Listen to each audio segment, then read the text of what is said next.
चलिए एक कठिन पर शानदार प्रश्न करते हैं। मान लीजिए आपके पास दो आवेश यानी चार्जेस है, धनात्मक 8 नैनोकूलम का और ऋणात्मक 8 नैनोकूलम का। और ये पूछने की बजाय कि बीच में कहीं वैद्युत क्षेत्र क्या होगा यानी इलेक्ट्रिक फील्ड क्या होगी, जो मूल रूप से एक विमीय समस्या यानी वन डायमेंशनल प्रॉब्लम है, हम पूछेंगे कि यहाँ ऊपर वैद्युत क्षेत्र क्या होगा। इस बिंदु को हम P कह देते हैं। अब ये एक द्विविमीय समस्या यानी एक टू डायमेंशनल प्रॉब्लम है, क्योंकि यदि हम यहाँ ऊपर नेट वैद्युत क्षेत्र का परिमाण और दिशा खोजना चाहते हैं तो शुरुआत में हम वही तरीका अपनाते हैं। हम कहते हैं कि प्रत्येक आवेश यहाँ ऊपर एक वैद्युत क्षेत्र पैदा करेगा जो किसी निश्चित दिशा में जाएगा। ये धनात्मक आवेश यहाँ ऊपर एक क्षेत्र पैदा करता है जो उससे त्रिज्यतः बाहर की ओर जाता है, रेडियली अवे जाता है। और बिंदु P पर इस धनात्मक आवेश से त्रिज्यता बाहर की तरफ जाने की दिशा कुछ ऐसी होगी। हम इसे नीला E कहेंगे क्योंकि ये नीले धनात्मक आवेश द्वारा उत्पन्न किया जा रहा है। और ये ऋणात्मक आवेश उसी बिंदु पर अपना वैद्युत क्षेत्र बनाता है जो ऋणात्मक आवेश की ओर त्रिज्यतः अंदर की तरफ जाता है, और वो कुछ इस तरह से दिखाई देगा। हम इसे पीला E कहते हैं क्योंकि ये पीले आवेश द्वारा उत्पन्न वैद्युत क्षेत्र है। अब तक सब ठीक है, वही तरीका, लेकिन अब थोड़ा मुश्किल होगा। देखिए ये क्षेत्र एक ही दिशा में नहीं है, ये एक द्विविमीय तल यानी टू डायमेंशनल प्लेन में स्थित है और हमें नेट वैद्युत क्षेत्र खोजना है। तो इन द्विविमीय वैद्युत क्षेत्र समस्याओं में हमें क्या करना होता है? हमें वैद्युत क्षेत्र को उनके घटकों यानी कंपोनेंट्स में तोड़ना पड़ता है। दूसरे शब्दों में इस धनात्मक आवेश द्वारा बनाया गया क्षेत्र एक क्षैतिज घटक यानी हॉरिजॉन्टल कंपोनेंट रखेगा जो दाईं ओर की तरफ होगा।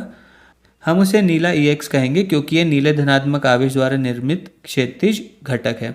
और इस वैद्युत क्षेत्र का एक ऊर्ध्वाधर घटक यानी वर्टिकल कंपोनेंट होगा जो ऊपर की तरफ होगा, उसे हम नीला EY कहेंगे।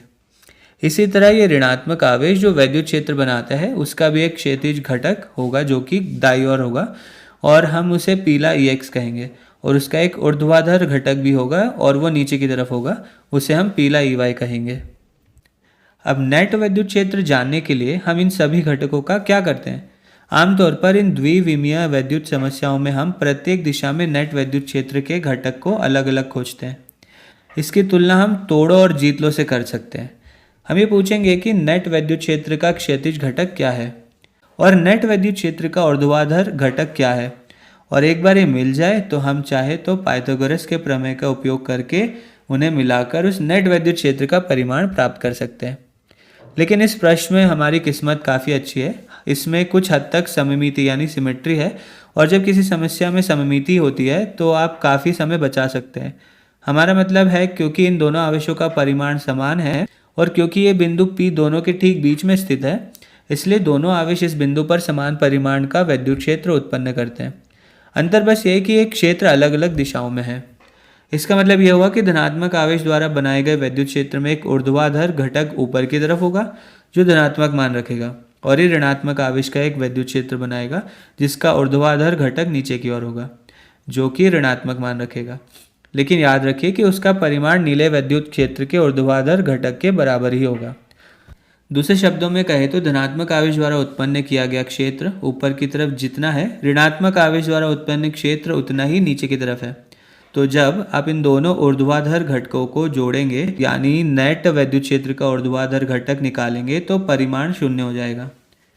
ये पूर्णतः परस्पर रद्द हो जाएंगे, जो अच्छा है क्योंकि इसका मतलब है कि हमें सिर्फ क्षैतिज घटकों की चिंता करनी है।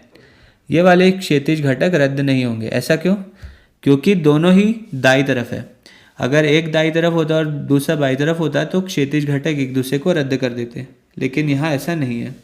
ये घटक मिलकर x अक्ष में एक कुल घटक बनाते हैं जो प्रत्येक में से किसी एक से बड़ा होता है।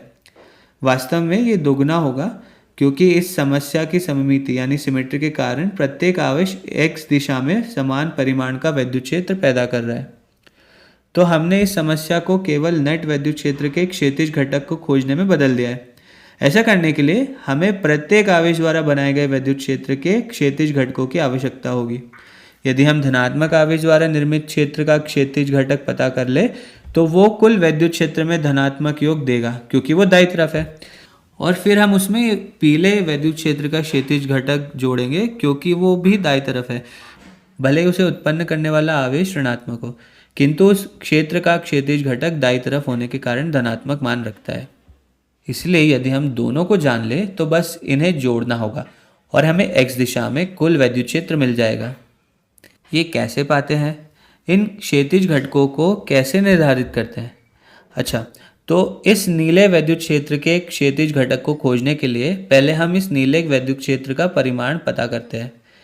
हमें इसका सूत्र पता है, हम उसे यहाँ लिखते हैं। विद्युत क्षेत्र का परिमाण k3/r² होता है।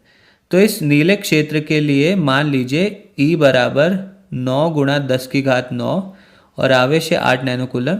नैनो का मतलब 10⁻⁻9 है। फिर हम इसे r से भाग देते हैं, लेकिन यहाँ r क्या है? ये 4 या 3 नहीं है। याद रखिए, विद्युत क्षेत्र के सूत्र में r हमेशा उस आवेश से लेकर उस बिंदु तक की दूरी होती है जहां आप विद्युत क्षेत्र जानना चाहते हैं। ये दूरी r है। हम इसे कैसे निकालेंगे? हमारी किस्मत फिर से अच्छी है, आपको पता होगा 3, 4, 5 वाले त्रिभुज के बारे में। इसकी एक भुजा 3 मीटर है, दूसरी भुजा 4 मीटर है। इसका मतलब ये भुजा अपने आप 5 मीटर होगी। यदि आपको इस पर भरोसा न हो तो आप पाइथागोरस प्रमेय का उपयोग कर सकते हैं। पाइथागोरस प्रमेय कहता है कि किसी समकोण त्रिभुज में यानी कि राइट एंगल ट्राइंगल में a² + b² बराबर होता है c² के। यहाँ पर a इस भुजा 3 के बराबर है, b इस भुजा 4 मीटर के बराबर है और c को हम r लिख सकते हैं। तो r² यहाँ पे हमें मिल जाएगा। यदि आप r के लिए हल करेंगे तो 9 + 16 यानी कि 25 और उसका वर्गमूल यानी 5 मीटर होगा, जैसा हमने कहा था। लेकिन अगर आपको 3, 4, 5 त्रिभुज याद है तो आप तुरंत ये मान सकते हैं। और वही r यहाँ हमें काम में लेना है, 5 मीटर। यदि आप गणना करें तो आपको विद्युत क्षेत्र 2.88 न्यूटन प्रति कूलम मिलता है। यही उस धनात्मक आवेश द्वारा बिंदु P पर उत्पन्न विद्युत क्षेत्र का परिमाण है। अब इस क्षेत्र का क्षैतिज घटक कैसे पाए? इसके कई तरीके हैं। एक तरीका यह है कि पहले हम इस कोण यानी एंगल को जान लें। यदि हम इस कोण को जान लेंगे तो हम त्रिकोणमिति की मदद से क्षैतिज घटक निकाल सकते हैं। ये कोण कैसे निकालें? देखिए, ये कोण नीचे वाले कोण के बराबर होगा, क्योंकि यहाँ एक क्षैतिज रेखा है और फिर ये विकर्ण रेखा यानी डायगोनल लाइन उसी में से गुजर रही है। अतः ये कोण एक दूसरे के समान है। इसलिए यदि हम नीचे का कोण जान ले तो ऊपर वाले कोण को भी वही रखना होगा। ये कोण कैसे निकालेंगे? हमारे पास इस त्रिभुज की प्रत्येक भुजा की लंबाई है, इसलिए हम साइन, कॉस या टेंजेंट में से किसी को भी उपयोग में ला सकते हैं। हम यहाँ पर टेंजेंट का उपयोग करेंगे। हम कहते हैं कि उस कोण का टेंजेंट होता है सामने वाली भुजा को समीपवर्ती भुजा से भाग देने के बराबर। हमें पता है कि इस कोण के सामने वाली भुजा 4 मीटर है और समीपवर्ती भुजा 3 मीटर है, तो टेंजेंट हो जाएगा tan थीटा बराबर 4/3। थीटा कैसे मिलेगा? हम कहते हैं कि थीटा बराबर 4/3 का इन्वर्स टेंजेंट, अप्रतिलोम टेंजेंट। मूल रूप से हम दोनों तरफ एक इन्वर्स टेंजेंट लेते हैं। बाई और थीटा मिलता है और यदि आप इसे कैलकुलेटर में डालें तो ये आपको मिलेगा 53.1 डिग्री। तो ये कोण 53.1 डिग्री है। इसका मतलब ऊपर वाला कोण भी 53.1 डिग्री होगा, क्योंकि दोनों सममित कोण हैं। इस क्षैतिज घटक की लंबाई इस 3 मीटर के बराबर नहीं है और ये विकर्ण विद्युत क्षेत्र 5 मीटर के बराबर नहीं है, लेकिन घटकों के बीच का कोण इन्हीं लंबाइयों के बीच के कोण के बराबर होगा। तो अब हम इस क्षैतिज घटक EX को कैसे निकालें? ये इस कोण का समीपवर्ती पक्ष यानी एडजेसेंट साइड है, तो हम कोसाइन का उपयोग करेंगे। हम कहेंगे कोसाइन 53.1 डिग्री बराबर समीपवर्ती भुजा बटे कर्ण, कर्ण यानी हाइपोटेनस। समीपवर्ती भुजा यहाँ EX है, हम लिखेंगे EX बटे कर्ण और हमने कर्ण ढूंढ लिया है जो कि है 2.88। इससे हमें मिलता है EX बराबर 2.88 न्यूटन प्रति कूलम गुणा कॉस 53.1 डिग्री। इसे कैलकुलेटर में डालने पर लगभग 1.73 न्यूटन प्रति कूलम हमें मिल जाएगा। यही वो विद्युत क्षेत्र है जो कि धनात्मक आवेश x दिशा में पैदा करता है। यही ऊपर वाला घटक है जिसका मान 1.73 न्यूटन प्रति कूलम है। तो यही है जिसकी हमें ज़रूरत थी और यही मान हम यहाँ इस्तेमाल करेंगे।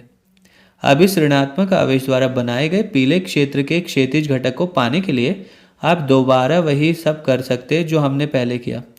या ये देख सकते हैं कि सममिति के कारण ये क्षैतिज घटक ठीक उतना ही होगा जितना धनात्मक आवेश के क्षेत्र का क्षैतिज घटक था। दोनों 1.73 है और दोनों धनात्मक है क्योंकि ये दोनों दाईं तरफ है। तो x दिशा में कुल वैद्युत क्षेत्र हो जाएगा 1.73 प्लस 1.73, क्योंकि दोनों ही धनात्मक और ऋणात्मक आवेश एक ही दिशा में वैद्युत क्षेत्र बना रहे, जिससे x दिशा में नेट वैद्युत क्षेत्र का क्षैतिज घटक 3.46 न्यूटन प्रति कूलम होगा। यही उस बिंदु पर नेट वैद्युत क्षेत्र का क्षैतिज घटक है। मूल रूप से हमने इन दोनों मानों को जोड़ दिया जो एक ही मान का दुगना है। अब आपको ये चिंता हो सकती है कि ये तो नेट वैद्युत क्षेत्र का बस क्षैतिज घटक है, तो कुल नेट वैद्युत क्षेत्र का परिमाण कैसे निकलेगा?